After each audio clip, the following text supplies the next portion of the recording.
नमस्कार, हमारा नाम है समरीन और आपने देखना शुरू कर दिया है लाइव सिटीज। देखिए, नियोजित शिक्षकों की सक्षमता परीक्षा शुरू हो गई है और आपको मालूम है कि सक्षमता परीक्षा की शुरुआत 26 तारीख से हुई है, लेकिन आपको ये भी मालूम है कि नियोजित शिक्षक अब भी ऐच्छिक स्थानांतरण की मांग कर रहे हैं और उसको लेकर बीते दिन सदन में खूब बोले शिक्षा मंत्री विजय कुमार चौधरी। आपको बता दें कि उन्होंने नियोजित शिक्षकों की तमाम समस्याओं पर खुलकर बातचीत की है और साथ ही साथ समाधान भी बताया है। तो आज हम इसी मुद्दे पर बातचीत करेंगे और इस मुद्दे पर बातचीत करने के लिए हमारे साथ सीनियर जर्नलिस्ट लक्ष्मीकांत सजल जी हैं। सबसे पहले बहुत शुक्रिया बात करने के लिए जी। जैसा कि मैंने शुरू में ही कहा सजल जी कि बीते दिन हमने देखा कि नियोजित शिक्षकों के मुद्दे पर सदन में खूब बोले शिक्षा मंत्री। क्या कुछ कहा है उन्होंने, संक्षेप में जानना चाहेंगे। देखिए, कल सदन में बिहार विधान परिषद में सवाल उठा था और सवाल उठाया था बिहार विधान परिषद के सदस्य प्रोफेसर नवल किशोर यादव जी ने। तो उनका सवाल ये था कि नियोजित शिक्षकों को सक्षमता परीक्षा के बाद जो स्थानांतरण को लेकर 3 ऑप्शन देने हैं, यानी उनका तबादला किया जाना है, तो वो तबादला नहीं किया जाना चाहिए। उनका सीधा सा सवाल ये था, उनका सीधा कहना था कि नियोजित शिक्षकों को ऐच्छिक स्थानांतरण की सुविधा दी जानी चाहिए, ना कि उनसे 3 ऑप्शन लेके उनका तबादला किया जाना चाहिए, उनकी नई पोस्टिंग की जानी चाहिए। तो सवाल यही था और इसके जवाब में शिक्षा मंत्री विजय कुमार चौधरी जी ने कहा कि देखिए, ये जो नियोजित शिक्षक हैं, ये सक्षमता परीक्षा पास करने के बाद ये बन जाएंगे विशिष्ट शिक्षक और इनकी जो पोस्टिंग होगी वो विशिष्ट शिक्षक के पद पर होगी उसके बाद, परीक्षा पास करने के बाद। तो चूंकि इनकी पोस्टिंग विशिष्ट शिक्षक के पद पर होगी, इसलिए इनसे पदस्थापन को लेकर, विशिष्ट शिक्षक के रूप में पोस्टिंग को लेकर इनसे 3 ऑप्शन मांग लिए गए हैं। वो ऑप्शन उनकी इच्छा पर निर्भर करते हैं। शिक्षकों ने अपनी इच्छा के अनुसार 3 ऑप्शन दिया है और उनकी इच्छा के अनुसार ही 3 ऑप्शन मांगे गए थे। तो जाहिर सी बात है कि जब उनकी इच्छा से हमने उनका ऑप्शन मांगा है, तो जाहिर सी बात है कि उसी उनके ऑप्शन के अनुरूप ही उनका पदस्थापन होगा।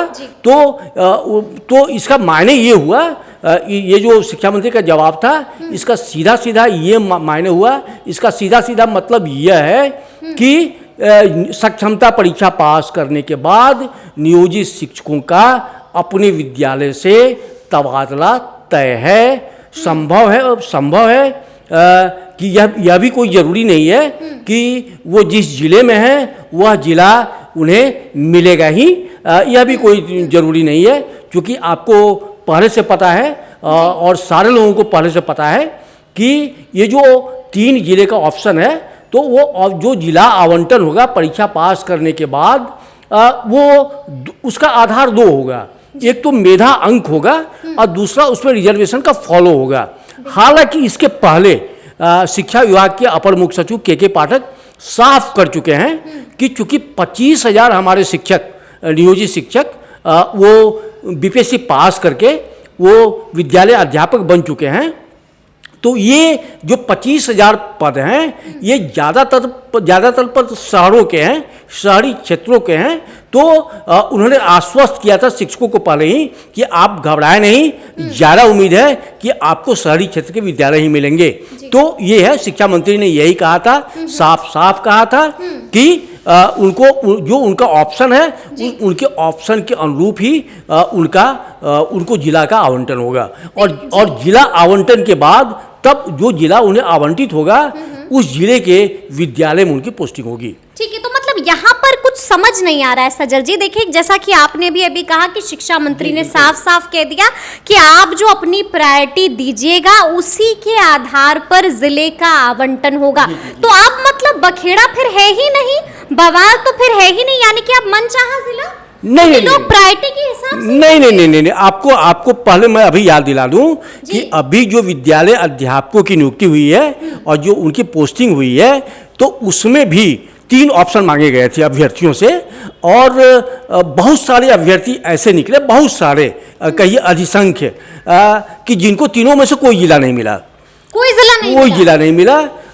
तो ऐसा होता है कि जब तीनों में कोई ऑप्शन नहीं मिलता, क्योंकि इसमें भी वही प्रोविजन है कि जो जिला आवंटन होगा वो आवंटन परीक्षा में जो नंबर मिलेंगे वो नंबर उसका आधार होगा, और दूसरा सबसे बड़ा आधार होगा रिजर्वेशन के हिसाब, रिजर्वेशन। तो ये 2 फॉलो होगा। तो संभव है, आप जैसे मान लीजिए सारे शिक्षक पटना दे देंगे, मान लीजिए सारे शिक्षक आरा दे देंगे, क्योंकि पटना से सटा हुआ है, तो जाहिर सी बात है कि मेधा अंक और रिजर्वेशन के आधार पर ही पटना मिलेगा। और जिन्हें 3 ऑप्शन नहीं मिलेंगे, तीनों ऑप्शन उनका टैली नहीं करेगा, तो जाहिर सी बात है कि वो रैंडम उनको जिला मिलेगा, रैंडम मिलेगा। तो रैंडम जो शुरू होता है वो ए से शुरू होता है, पहला अल्फाबेटिकली शुरू होता है, तो ए से शुरू होता है। तो हो सकता है ए से अररिया, ए से अरवल, तो ऐसे ए फुल होगा तो बी आएगा, बी से बांका, बी से भागलपुर, बी से बक्सर, तो ऐसे होता है। तो यही है। और यहाँ साफ साफ है कि ऐच्छिक जो शब्द है ना, ऐच्छिक को शिक्षा विभाग अपने हिसाब से ले रहा है, शिक्षक अपने हिसाब से ले रहे हैं। ऐच्छिक का मतलब है कि आप हमसे एक ही ऑप्शन लीजिए, एक ही ऑप्शन लीजिए जो हमारी इच्छा के अनुरूप है और मुझे वही जिला दीजिए। यहाँ शिक्षा विभाग का तर्क ये है कि भाई तीनों जो ऑप्शन हम ले रहे हैं वो तीनों आपकी इच्छा पे हैं, इसलिए कि पहला जिला नहीं मिलेगा तो आपको सेकंड देंगे, सेकंड नहीं मिलेगा तो आपको तीसरा मिलेगा, और तो ये 3 ऑप्शन नहीं मिलेंगे, ये तीनों आपके इच्छित हैं, तो ये तीनों आपको नहीं मिले तब ना रैंडमाइजेशन। तो ये इच्छित और ऐच्छिक शब्द जो है इसको दोनों लोग यानी शिक्षक और सरकार दोनों अपने अपने हिसाब से ले रहे हैं। ऐच्छिक तबादलों को सरकार कर रही है कि 3 ऑप्शन तो हम आपसे मांग लिए, कर ही रहे हैं, वही बात हो रही है, हाँ मनचाहा हो रही है। और नियोजित शिक्षक करेंगे नहीं, हम ऐच्छिक का मतलब है कि हम जहाँ हैं हम वहीं रहें, या जहाँ हम जाना चाहें हम वहाँ जाएं। ये जो 2 ऑप्शन है, 2 ऑप्शन का शिक्षकों का साफ साफ विरोध है। वो एक ही ऑप्शन चाह रहे हैं कि हम जहाँ चाहते हैं हमको वहीं दीजिए। तो उनका ऐच्छिक कहने का मतलब ये हुआ। तो हम आपसे ये जानना चाहेंगे कि फिर मिडिल वे क्या होगा सजल जी, क्योंकि ये भी अड़े हुए हैं, शिक्षा मंत्री ने भी कह दिया है, तो बीच का रास्ता क्या निकल सकता है? देखिए, अभी इस मामले में कुछ भी कहना जल्दीबाजी होगी। अभी तक की स्थिति साफ है, अभी तक की स्थिति यही है कि यही 3 ऑप्शन पर शिक्षकों को जाना होगा, मतलब बात माननी ही पड़ेगी शिक्षा मंत्री। बिल्कुल, क्योंकि शिक्षा मंत्री ने का जो अभी सदन में जो जवाब है वो ताज़ा है, और फिलहाल इस ताजे मामले में कोई संभावना बदलाव की अभी फिलहाल नहीं दिख रही है, फिलहाल नहीं दिख रही है। लेकिन ये भी तय है कि शिक्षकों ने 3 ऑप्शन दिए हैं, क्योंकि 2,32,000 शिक्षकों ने आवेदन किए हैं, तो 2,32,000 शिक्षकों ने 3 ऑप्शन दिए हैं। तो ये सीधा सा लग रहा है कि ये जो 2,32,000 शिक्षक जिन्होंने फॉर्म भरे हैं, ये समझ के फॉर्म भरे हैं कि भाई यहाँ मुझे जो जिला मुझे आवंटित होगा हम वहाँ जाएंगे। नौकरी का बिल्कुल। तो यही है, ये अभी तक की स्थिति यही है। दोनों पक्ष आमने सामने हैं, शिक्षक भी अड़े हुए हैं अपनी मांग पे, और कम से कम कहिए कि शिक्षक एक कदम पीछे हटे हैं। शिक्षक इस मायने में एक कदम पीछे हटे हैं कि जो बिना शर्त इनकी मांग थी, तो वो बिना शर्त से पीछे हटे हैं। 2,32,000 शिक्षक इसमें शामिल होने वाले हैं जिन्होंने फॉर्म भरे हैं। परीक्षा 6 मार्च तक है। तो ये है, अब देखिए आगे क्या होता है, क्योंकि अभी इस मामले में कुछ भी कहना बहुत जल्दीबाजी होगी, और इस मामले में अगर कोई अंतिम निर्णय होगा तो सीएम के लेवल पे होगा। ये अंतिम फैसला मुख्यमंत्री हाँ, अगर इस मामले में अगर कुछ होता है तो लास्ट डिसीजन जो होगा वो सीएम के लेवल पे होगा। लेकिन अभी तक की स्थिति ये है कि विभाग भी अपने फैसले पर, शिक्षा विभाग भी अपने फैसले पर कायम है, और शिक्षक भी अपने फैसले पर कायम है। अच्छा, हम ये भी आपसे जानना चाहेंगे सजल जी कि के पाठक कब जा रहे हैं दिल्ली, कब तक हैं वो शिक्षा विभाग में? देखिए, साफ है कि सरकार ने उन्हें एनओसी दे दी है। एनओसी का मतलब ये होता है कि वो एनओसी जो उन्हें मिली है वो केंद्रीय प्रतिनियुक्ति के लिए मिली है। ठीक है, इसमें जो प्रोविज़न है वो प्रोविज़न ये है कि जब भी कोई ऑफिसर, जब भी कोई ब्यूरोक्रेट जब केंद्रीय प्रतिनियुक्ति पर जाता है तो पहले वो केंद्रीय प्रतिनियुक्ति के लिए गवर्नमेंट ऑफ इंडिया में वो आवेदन देते हैं। ठीक है, जब उनका आवेदन एक्सेप्ट हो जाता है तब वो जिस सरकार में उनकी वो नौकरी करते हैं वो सरकार यानी जिस कैडर के होते हैं वो वहाँ की सरकार उन्हें एनओसी देती है। और जब एनओसी मिल जाती है तब उनका गवर्नमेंट ऑफ इंडिया में पोस्टिंग होता है कि किस डिपार्टमेंट में उनकी पोस्टिंग होनी है, उनका पद तय हो जाता है। और जब उनकी पोस्टिंग हो जाती है तब वो जाते हैं अपने स्टेट, अपने कैडर वाले स्टेट को छोड़ के। तो अभी सरकार ने एनओसी दिया है और एनओसी मिलने के बाद अब भारत सरकार बाजाप्ता उनका पदस्थापन करेगी। तो जब उनकी पोस्टिंग हो जाएगी तब पोस्टिंग के बाद के पाठक यहाँ से बिहार छोड़ के जाएंगे, अपर मुख्य सचिव की कुर्सी जो शिक्षा विभाग की है उसको छोड़ के जाएंगे और वे उस विभाग में ज्वाइन करेंगे गवर्नमेंट ऑफ इंडिया में जहाँ उनकी पोस्टिंग होगी। तो ये गवर्नमेंट ऑफ इंडिया की जो प्रक्रिया है पदस्थापन की उस पर डिपेंड करेगा। वो जितना जल्दी होगा पाठक जी उतनी जल्दी जाएंगे, वो जितना विलम्ब से होगा पाठक जी उतने विलम्ब से जाएंगे। तो ये जो पूरा प्रोसेस अभी आपने बताया कितना वक्त लगता है इस प्रोसेस में अमूमन सजल जी? तो अमूमन यूँ कहिए वो भारत सरकार पर निर्भर करता है। वो गवर्नमेंट ऑफ इंडिया तय करेगी कि उसको कितनी जल्दी वो ऑफिसर चाहिए या कितना विलम्ब से वो ऑफिसर चाहिए। तो ये भारत सरकार की नीति है, इसमें इसकी कोई समय सीमा तय नहीं है। मतलब 1 महीना के अंदर? बिल्कुल बिल्कुल बिल्कुल 1 महीना काफी हो गया। 1 महीना काफी। मतलब आप कह रहे हैं कि 2 हफ्ते के अंदर भी? हाँ बिल्कुल बिल्कुल बिल्कुल बिल्कुल बिल्कुल। मुझे जहाँ तक मुझे लग रहा है मुझे लग रहा है कि 3rd फेज का अपॉइंटमेंट करके ही ये जाएंगे। 3rd फेज का अपॉइंटमेंट करके बिल्कुल करके ही जाएंगे क्योंकि 15 से तो परीक्षा शुरू हो रही है ना। 15 से परीक्षा शुरू हो रही है तो परीक्षा के बाद रिजल्ट आने में ज़्यादा टाइम नहीं लग रहा है। और आपको अभी तक की जो ये संभावना है कि ये 6 मार्च तक ये परीक्षा खत्म हो रही है ना, सक्षमता परीक्षा, तो मान के चलिए 26 मार्च तक इसका भी रिजल्ट आ रहा है। 26 मार्च को? बिल्कुल बिल्कुल 26 मार्च तक इसका भी रिजल्ट आने की संभावना है। तो मुझे लगता है कि ये इसको निपटा के ही हो जाएंगे। ये माने जाने से पहले ये सारी स्थितियां साफ हो जाएंगी। मतलब आप कह रहे हैं कि जाने से पहले के पाठक ये 2 काम को निपटा कर बिल्कुल बिल्कुल बिल्कुल। अगर वो नहीं भी निपटा पाए तो निपटाने की जो प्रक्रिया होगी वो तय करके जाएंगे, वो तय करके जाएंगे। तो ये पूरा जो पाला है ये पाला भारत सरकार के जिम्मे है, गेंद भारत सरकार के जिम्मे है। भारत सरकार जितनी जल्दी उनको बुलाएगी उतनी जल्दी जाएंगे और गवर्नमेंट ऑफ इंडिया ही, ये भारत सरकार ही तय करेगी कि के पाठक को वो कब बुला रही है। बिल्कुल हम आपसे ये भी जानना चाहेंगे सजल जी कि जाने से पहले के पाठक अपने कौन कौन से आदेश पलट सकते हैं, बदल सकते हैं? स्कूल टाइमिंग एक हो गया, एक छुट्टी वाला कैलेंडर हो गया जिसको लेकर खूब विवाद हुआ। देखिए के पाठक जहाँ तक मुझे लगता है जाने से पहले वो अपना कोई आदेश तो वापिस नहीं लेने वाले हैं जो मुझे लग रहा है। जाने से पहले वो कोई आदेश, हाँ ये हो सकता है कि जाने से पहले और कुछ नए आदेश जारी करके जाएं। अच्छा, जारी करके जाएं क्योंकि उनके जाने के बाद ये जो शिक्षा की जो रफ्तार, जो उनकी प्लानिंग थी, जो उनकी योजनाएं थी, तो उनकी कोशिश होगी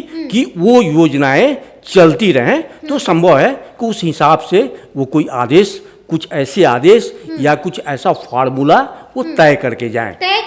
लेकिन पलटने और बदलने नहीं, ऐसा नहीं है। आज एक डेवलपमेंट हुआ है। आज एक डेवलपमेंट ये हुआ है कि आपको पता होगा कि जो ताज़ा विवाद चल रहा है राजभवन और शिक्षा विभाग के बीच, उसमें आज और कल माने 2 दिन की ट्रेनिंग प्रोग्राम जो आज से शुरू होने वाली थी, जिसमें कुलपतियों की ट्रेनिंग थी, प्रतिकुलपतियों की ट्रेनिंग थी, कुल सचिव को आने थे और एफओज को आने थे, ये फिनेंशियल ट्रेनिंग थी। तो वो ट्रेनिंग आज स्थगित कर दी गई, वो ट्रेनिंग स्थगित कर दी गई। और तो एक आज शिक्षा ये असरन का हमारी बात हुई इस मुद्दे पे चाणक्य लॉ यूनिवर्सिटी के रजिस्ट्रार एसपी सिन्हा साहब से। एसपी सिन्हा साहब ने कहा कि वो जो बैठक थी वो कॉल्ड ऑफ हो गई है, तो इसलिए वो नहीं हुई। तो ये एक आज की महत्वपूर्ण खबर है कि वो जो 2 दिन का जो ट्रेनिंग प्रोग्राम था विश्वविद्यालयों के उच्चाधिकारियों का वो नहीं हुई। हालांकि 6 ऑफिसर आए थे, 6 ऑफिसर आए थे और वो 6 ऑफिसर इस बात को लेके वहाँ अड़ गए कि भाई हम आए हैं तो कुछ तो हमको बता दीजिए कैसे कैसे करेंगे। तो उन्हें कुछ बताया गया, लेकिन वो ऑफ द रिकॉर्ड था। बैठक 2 दिन का जो ट्रेनिंग प्रोग्राम था वो स्थगित हो गया और उसके स्थगन के पीछे यह बताया गया है कि चूंकि चांसलर के यहाँ कुलाधिपति ने 3 तारीख को कुलपतियों की बैठक बुलाई है, तो वो क्लैश कर रहा था लास्ट डे, इसीलिए ये पोस्टपोन हुआ है, इसीलिए पोस्टपोन कर दिया गया है। हम आपसे एक आखिरी सवाल जानेंगे सज्जल जी, हम जानना ये चाहेंगे कि के पाठक तो अब दिल्ली जा रहे हैं, मतलब अब शिक्षा विभाग को छोड़कर जा रहे हैं, तो शिक्षा विभाग में के पाठक का ना होना क्या होगा, क्या असर होगा, कितना नुकसान होगा, क्या लगता है? देखिए, हम आपको फिर एक बार पीछे ले चलते हैं 9-10 में जी। 9-10 में के पाठक थे यहाँ, उच्च शिक्षा के सचिव थे और उच्च शिक्षा विभाग को वैसे ही चला रहे थे जैसे आज चला रहे हैं विश्वविद्यालयों को। और उस समय भी 3:30 बजते दिन के 3:30 बजते सारे विश्वविद्यालयों के और अंगीभूत कॉलेजों के शिक्षक और कर्मचारियों की हाजिरी उनके टेबल पर आ जाया करती थी, और जो बिना सूचना के गायब पाए जाते थे उनका वेतन उसी दिन बंद होता था, उन पर सेम डे एक्शन होता था। लेकिन जिस दिन के पाठक उच्च शिक्षा के सचिव के पद से विदा हुए, उनका तबादला हुआ, उस बार भी वो केंद्रीय प्रतिनियुक्ति पर ही गए थे, तो केंद्रीय प्रतिनियुक्ति पर गए थे, तो उनके द्वारा जितने भी तरह के कार्य शुरू किए गए थे वो कार्य उनके जाते ही उस पर पूर्ण विराम लग गया था। अच्छा, बिल्कुल सब ठप पड़ गया था। और उसके बाद फिर जो उनकी जगह पर जो नए ऑफिसर आए उन्होंने अपने हिसाब से उसको शुरू किया। तो ये ब्यूरोक्रेसी नहीं करते हैं, वो अपने विजन से, अपने हिसाब से अपनी योजनाएं तय करते हैं, अपनी प्राथमिकताएं तय करते हैं और फिर उसी हिसाब से चलाते हैं। तो इस बार भी के पाठक जी के जाने के बाद भी ऐसा ही होने वाला है, सब कुछ ठप पड़ने वाला है। ठप नहीं पड़, जो भी ऑफिसर आएंगे वो अपने हिसाब से चलाएंगे। तो यही होता है कि चूंकि हर ऑफिसर का नेचर अलग होता है, हर ऑफिसर के विजन अलग होते हैं, हर ऑफिसर की प्राथमिकताएं अलग होती हैं, तो वो यही होगा जो 9-10 में हुआ था। तो फर्क ये होगा कि उस बार केवल उस शिक्षा था, इस बार संपूर्ण शिक्षा व्यवस्था है। बिल्कुल बिल्कुल बिल्कुल। तो सुना आपने क्या कुछ कहा है लक्ष्मीकांत सजल जी ने। देखिए, तफसील से हम लोगों ने चर्चा की है कि आगे आगे क्या कुछ हो सकता है, क्योंकि आपको मालूम है कि के पाठक अब केंद्र प्रतिनियुक्ति पर दिल्ली जा रहे हैं, तो के पाठक का ना रहना कितना घातक हो सकता है, क्या असर हो सकता है उसका शिक्षा विभाग पर, ये भी हमने यहाँ पर जानने की कोशिश की है। तो ये पूरी बातचीत आपको कैसी लगी है कमेंट करके हमें ज़रूर बताइएगा। तो इस तरह के तमाम अपडेट्स के लिए ऐसे ही हमारे साथ बने रहिएगा और देखते रहिएगा लाइव सिटीज़। बहुत शुक्रिया।